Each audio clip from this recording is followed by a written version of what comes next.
بسم اللہ الرحمن الرحیم اللہم صلی علی محمد وعلی آل محمد۔ السلام علیکم ورحمۃ اللہ وبرکاتہ۔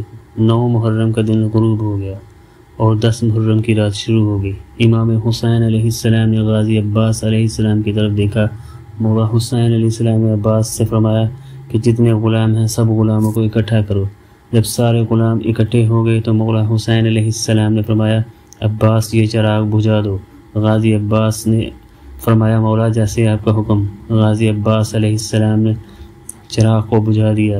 مولا حسین علیہ السلام نے فرمایا میرے غلاموں اور رشتہ داروں، زیر عطا میں ہوں، یزید کے ساتھ دشمنی میری ہے اور حق پر میں ہوں۔ اگر تم میں سے کوئی جانا چاہے تو چراغ کو بجھا دیا ہے وہ چلا جائے۔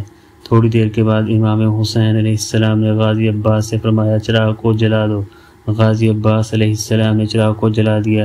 امام حسین علیہ السلام نے اپنے خیمے میں بیٹھے ہوئے اپنے 71 ساتھیوں کی طرف دیکھا تو سیسا پلائی ہوئی دیوار کی طرح 71 کے 71 بیٹھے ہوئے ہیں۔ امام حسین علیہ السلام نے اپنے ایک غلام کو دیکھتے جا رہے ہیں۔ آگے جا کے ایک کالے رنگ کا غلام ہے جس کا نام جون ہے۔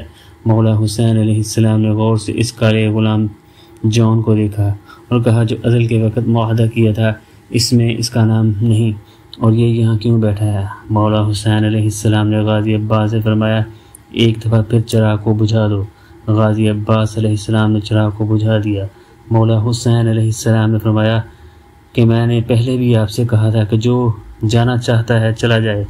دشمنی یزید کی میرے ساتھ ہے، کل میدان میں جنگ ہوگی اور جو جانا چاہتا ہے چلا جائے۔ امام علی مقام امام حسین علیہ السلام نے فرمایا عباس چراغ کو جلا دو۔ امام حسین علیہ السلام نے اپنے غلاموں کی طرف دیکھا کہ جون ابھی بھی وہیں بیٹھا ہوا ہے۔ امام علی مقام امام حسین علیہ السلام نے فرمایا کہ عباس تیسری دفعہ پھر چراغ کو بجھا دو۔ غازی عباس علیہ السلام نے چراغ کو بجھا دیا۔ امام حسین علیہ السلام نے اپنے ساتھیوں سے فرمایا کہ بار بار کہہ رہا ہوں کہ جس نے جانا ہے وہ چلا جائے۔ امام حسین علیہ السلام نے فرمایا عباس دیے کو جلا دو۔ سارے کے سارے غلام بیٹھے ہوئے ہیں۔ انہوں نے کہا کہ مولا حسین ہم موسیٰ علیہ السلام کے ساتھی نہیں۔ موسیٰ علیہ السلام کے ساتھیوں نے کہا کہ تم اور تمہارا رب لڑو، ہم نہیں جائیں گے، ہم موسیٰ علیہ السلام کے ساتھی نہیں ہیں، ہم مولا حسین علیہ السلام کے ساتھی ہیں، ہم آپ کو چھوڑ کر نہیں جائیں گے۔ مولا حسین علیہ السلام نے مسکرا کر اپنے ساتھیوں کو دعا دی، پھر اس کالے غلام جون پر نظر پڑی اور فرمایا کھڑے ہو جاؤ۔ وہ کالا حبشی جون ابو ذر غفاری کا غلام کھڑا ہو گیا۔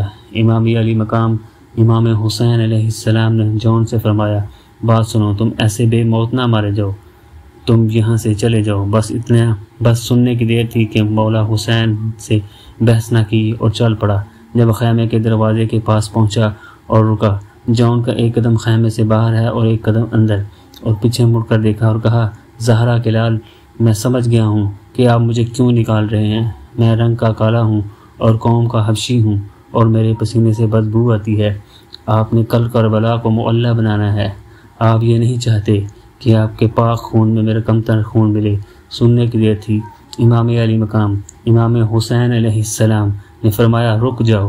امام علی مقام امام حسین علیہ السلام نے فرمایا اگر تمہاری عقیدت کی یہ حد ہے تو ازل کے وقت لکھا ہوا معاہدے میں تمہارا نام بھی شامل کرتے ہیں۔ امام علی مقام امام حسین علیہ السلام نے کالے حبشی جون کو اپنے پاس بٹھایا اور اپنے ہاتھ دعا کے لیے اٹھائے، یا رب العالمین یہ جون میرے ساتھ وفا کر رہا ہے، اس کے کالے رنگ کو گورا کر دے۔ یا اللہ اس کے بودار خون کو مشک و عنبر سے زیادہ خوشبودار کر دے۔ جون کی شہادت کے بعد اس کی لاش دریا فرات کے کنارے پڑی رہی، یہ کسی یزیدی کو نہیں ملی۔ 10 دن کے بعد بنو سعد قبیلے کا گزر ہوا۔ بنو سعد قبیلے نے کہا کہ ہمارا قافلہ کربلا سے 21 میل دور گزر رہا تھا۔ کربلا کی طرف کستوری کی خوشبو آ رہی تھی۔ مولا حسین علیہ السلام کے منہ سے نکلی ہوئی بات پوری ہو گئی۔ افضل ہے کل جہان سے گھرانہ حسین کا، افضل ہے کل جہان سے گھرانہ حسین کا، نبیوں کا تاجدار ہے نانا حسین کا۔ ایک پل کی تھی بس حکومت یزید کی، صدیاں حسین کی ہیں زمانہ حسین کا۔